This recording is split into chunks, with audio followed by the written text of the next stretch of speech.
بسم اللہ الرحمن الرحیم۔ دی مسلم پوسٹ کے معزز سامعین و ناظرین السلام علیکم۔ ایک نئی ویڈیو کے ساتھ باسط زمان آپ کی خدمت میں حاضر ہے۔ ناظرین، آج ہم سلطان محمد الپرسلان کے بارے میں جانیں گے۔ سلطان محمد الپرسلان کی اس سیریز کو ہم 2 حصوں میں تقسیم کریں گے۔ اسی سلسلے میں یہ آج اس کی پہلی قسط ہے۔ الپرسلان نے اپنے چچا تغر بیگ کی وفات کے بعد زمام اقتدار اپنے ہاتھ میں لی۔ اگرچہ اقتدار کی خاطر ملک میں کچھ جھگڑے ہوئے، لیکن الپرسلان نے ان تنازعات پر بروقت قابو پا کر حالات کو اپنی گرفت میں لے لیا۔ الپرسلان اپنے مرحوم چچا تغرل بیگ کی طرح ایک نہایت مدبر، تجربہ کار لیڈر اور جرأت مند شخصیت کا مالک مخلص قائد تھا۔ اس نے ملکی سرحدوں کو وسیع کرنے کے لیے ایک نہایت ہی دانشمندانہ پالیسی اختیار کی، جو علاقے سلجوقی سلطنت کے زیر نگیں تھے۔ پہلے ان کے استحکام کو یقینی بنایا، اس کے بعد بیرونی دنیا کی طرف پیش قدمی کی۔ سلطان الپرسلان ہمیشہ جہاد فی سبیل اللہ اور اپنے پڑوسی مسیحی سلطنتوں میں اسلام کی اشاعت کے لیے بے قرار رہتا تھا۔ اس کی ہمیشہ سے یہ کوشش رہی کہ اربن اور روم کے علاقے اسلامی سلطنت میں شامل کیے جائیں۔ دراصل وہ ایک مخلص مجاہد تھا، اور اسلامی جہاد کی روح ہی وہ واحد وجہ تھی جس کی بدولت الپرسلان کو شاندار کامیابیاں نصیب ہوئیں۔ اس کی جہادی سرگرمیوں نے دینی رنگ اختیار کر لیا۔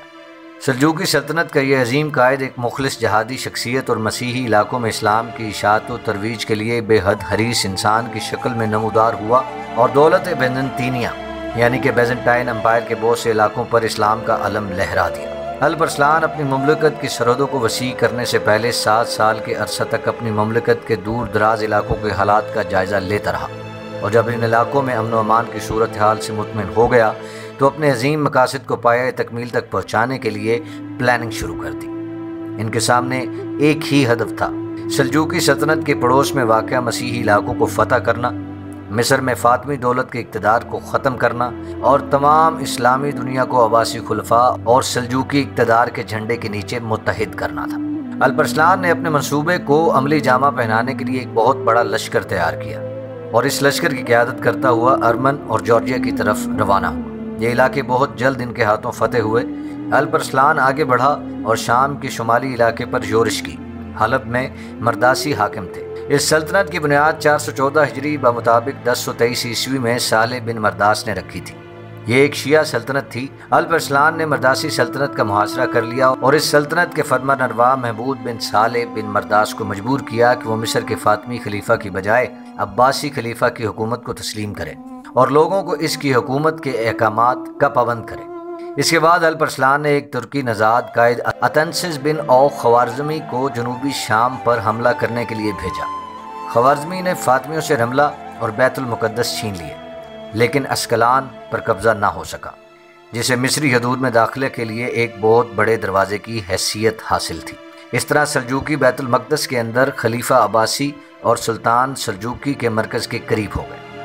426 ہجری میں مکہ مکرمہ کے گورنر محمد بن ہاشم کا قاصد الپرسلان کے پاس دربار میں پہنچا۔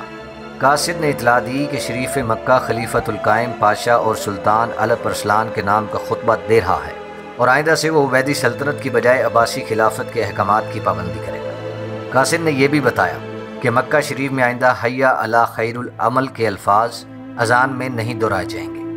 سلطان نے شریف مکہ کے قاصد کی بڑی عزت افزائی کی، 30,000 دینار گورنر مکہ کی خدمت میں ارسال کیے، اور کہلا بھیجا کہ گورنر مدینہ ایسا کرے تو اس کی خدمت میں 20,000 دینار پیش کیے جائیں۔ الپرسلان کی ان فتوحات نے رومی شہنشاہ ڈومینوس ڈیوجس کو آتش زیر پاک کر دیا تھا، اور اس نے پختہ ارادہ کر لیا کہ وہ ہر صورت میں الپرسلان کو ہرائے گا اور وہ ہر قیمت پر اپنی شہنشاہیت کا دفاع کرے گا۔ تو اس مقصد کی خاطر اس نے اپنی پوری فوج سلجوقیوں کے خلاف جنگ میں جھونک دی۔ رومی اور سلجوقی فوجوں میں کئی خون ریز مارکے ہوئے۔ ملازگرد کا مارکہ ان سب میں سب سے زیادہ اہم ہے، جو 463 ہجری بمطابق اگست 1070 کو برپا ہوا۔ ابن کثیر لکھتے ہیں کہ اس مارکے میں روم کا بادشاہ ڈومینوس پہاڑ کی مانند لشکروں کو لے کر روانہ ہوا۔ ان لشکروں میں روم، روس، برطانیہ اور کئی دوسرے ملکوں کے سپاہی شریک تھے۔ ناظرین، میں امید کرتا ہوں کہ آپ کو یہ ویڈیو پسند آئی ہوگی۔ اگر آپ کو یہ ویڈیو پسند آئی ہے تو ہمارے یوٹیوب چینل کو ضرور سبسکرائب کیجیے اور بیل آئیکن کو ضرور پریس کیجیے۔ سلطان الپرسلان کی دوسری قسط تک کے لیے اپنے میزبان باسط زمان کو اجازت دیجیے۔ اللہ نگہبان۔